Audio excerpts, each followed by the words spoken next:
किसी ने बड़े कमाल की बात कही है कि रिश्ते हमेशा चंदन की लकड़ी की तरह होने चाहिए। टुकड़े चाहे 1000 हो जाएं, मगर सुगंध नहीं जानी चाहिए।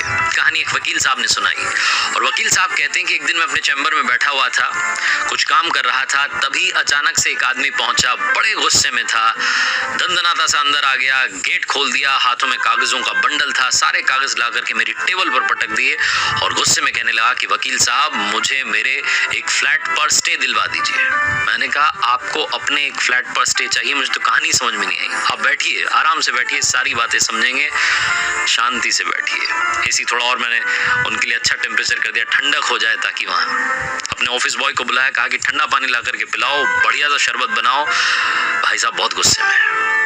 मैंने धीरे धीरे उनका गुस्सा बाहर निकलवाने की कोशिश की, समझने की कोशिश की कि क्या परेशानी है। कागज देखने शुरू किए, आधे घंटे तक बहुत बातचीत हुई। मैंने उनसे कहा कि एक काम कीजिएगा, 3-4 दिन के बाद में आप आइएगा, मुझे थोड़ा सा वक्त दीजिए, थोड़े और कागजों को समझने दीजिए, थोड़ा और पेपर्स देखने दीजिए। उन भाई साहब को मैंने वहां से जहां जैसे तैसे विदा किया और 3-4 दिन के बाद में ठीक उसी टाइम पर वापस आ गए जब मैंने बुलाया था। वही गुस्सा, सफेद कपड़े पहने थे लेकिन मिट्टी लगी हुई थी, चेहरा जो था मुरझाया हुआ था, धूप में काला हो चुका था, बहुत परेशानी में। मैंने कहा भाई साहब आज आप कुछ नहीं बोलेंगे, आज सिर्फ मैं बोलूंगा, मैंने आपके बारे में सब कुछ जान लिया है।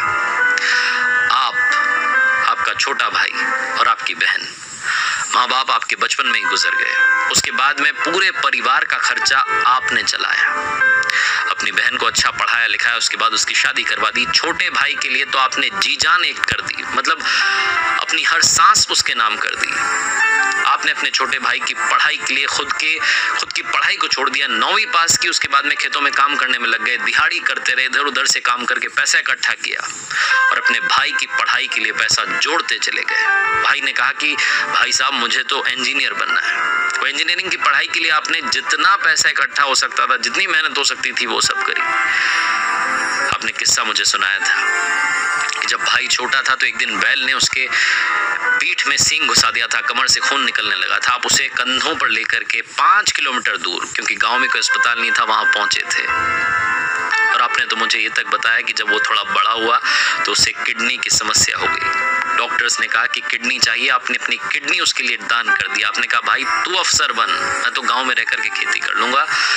आपकी बातें सुनने के बाद लगता है कि आपने अपना पूरा जीवन अपने भाई के लिए न्यौछावर कर दिया। जब वो इंजीनियरिंग करने के लिए गया, 80,000 रुपए की फीस आपने चुका दी। मास्टर्स की तैयारी के लिए जो पैसा चाहिए था वो आपने किया, सारी तैयारी की। जब वो इंजीनियर बन गया तो पूरे गाँव को खाना खिलाया। उसे इंजीनियरिंग कॉलेज में एक लड़की पसंद आ गई तो उसने कहा भाई साहब मुझे इससे शादी करनी है, आपने शादी करवा दी। लेकिन यहाँ से सब कुछ बदल गया। शादी के बाद आपका भाई बदल गया, घर आना बंद कर दिया, पैसे भेजना बंद कर दिए। जब आप पूछते थे तो कहता था कि यहाँ बहुत खर्चा होता है। और अभी कुछ दिन पहले उसने एक फ्लैट ले लिया है। आपको समझ में नहीं आया पैसा कहाँ से? आप पूछने के लिए पहुंचे तो उसने कहा कि पैसा तो आ गया, लोन ले लिया, अब आप एक काम कीजिए, अपने गांव में जो खेती है आधा खेत बेचिए और मुझे मेरा हिस्सा दीजिए, मुझे मेरा लोन चुकाना है। आप इस बात से नाराज हैं, आप चाहते हैं कि उसके फ्लैट पर स्टे लगाया जाए, अपने ही भाई के फ्लैट पर आप स्टे चाहते हैं और वो खेत भी आप उसको नहीं देना चाहते, हिस्सा भी नहीं देना चाहते। मैं आपसे एक बात कहना चाहता हूँ कि भाई साहब सारे कागज देख लिए, सारे सबूत है हमारे पास, सब कुछ आपके हक में है। मैं आपको, आप जब बोलोगे वहां स्टे दिलवा दूंगा, यहाँ तक कि उसकी प्रॉपर्टी में हम हिस्सा भी मांग सकते हैं। लेकिन मेरे कुछ सवाल है, उनका जवाब दीजिए। क्या वो जो आपने उसे किडनी दी वो वापस आ जाएगी? क्या उस दिन जब आप उसे कंधे पर लेकर के अस्पताल गए, जब वो लहूलुहान था, क्या वो लम्हा, क्या वो मदद का जो मोमेंट था वो वापस आ जाएगा? क्या आपने उसकी जिंदगी को बनाने के लिए अपनी जिंदगी खत्म कर दी? क्या वो लम्हे वापस आ जाएंगे? क्या आपकी वो जिंदगी के पल वापस आ जाएंगे? इन सब चीजों के आगे जो आपने उसके लिए न्यौछावर की है, ये फ्लैट की कीमत तो शून्य है, 0 है। आप बोलो तो अभी मैं स्टे लगवा देता हूँ, अभी आपका काम कर देता हूँ।